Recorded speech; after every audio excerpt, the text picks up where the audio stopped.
There is no other way to put it. The Tar Heels laid an egg on Sunday night against Michigan State. The Tar Heels scored a near low for points under Roy Williams, with 45, but the shooting percentage was even worse. Carolina shot 25% from the field, including missing a hand of wide-open layups. The 25% was the worst in school history. But they will need to put that in the back of their minds for Wednesday's big game.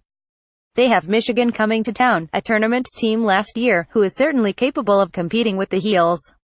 Coached by John Beilein, the Wolverines come into the tilt against the Heels with a 6-1 record.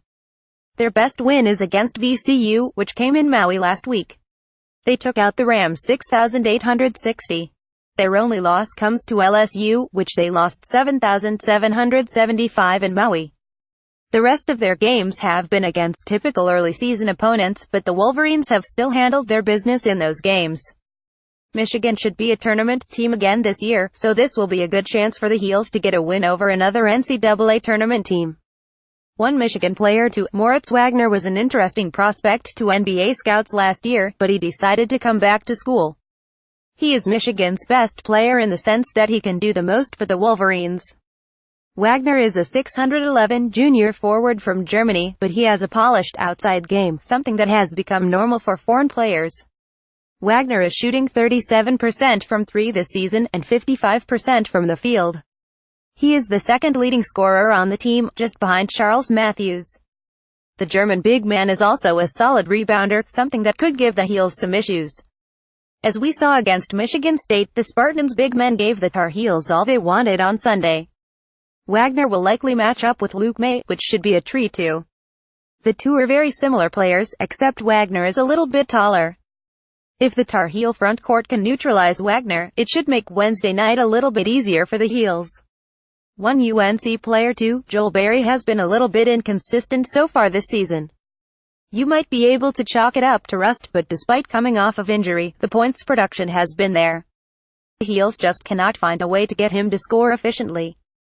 The senior guard is shooting a dreadful 33% from the field, yet he still is averaging 15 points per game. But his three-point stats are not anything to write home about either. He is shooting 34% from deep, down 4% from last year. In order for this Tar Heel team to reach its max potential, they need their leader to be scoring a lot and scoring efficiently. If Berry can get back on the right track, and fill it up for the Heels, that could be all he needs to start being more efficient. Difference maker. The difference for the Heels will be whether or not they can get any production from their front court. We all knew there was going to be a learning curve for the Heels, but it did not come until the game against Michigan State. The Spartans truly dominated the young Tar Heel bigs, rendering them useless. Michigan has a nice front court themselves, which could cause more issues for the Heels. Wagner and Duncan Robinson will start for the Wolverines, and Michigan has John Teske, a center, off the bench as well. The Tar Heels will need their bigs to come to play, and with this one being at home, there are no excuses. The front court play from both teams will decide this game. If Michigan dominates it like Michigan State did, the Heels could be staring back-to-back losses in the face.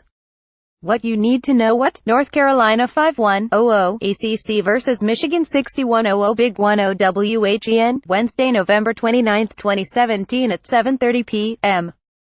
ETWHERE, Dean E. Smith Center, Chapel Hill, NCTV, ESPN Radio, Tar Heel Sports Network. Line, Series History: North Carolina leads Series 3-2 PRADICTION, UNC 82, Michigan 70.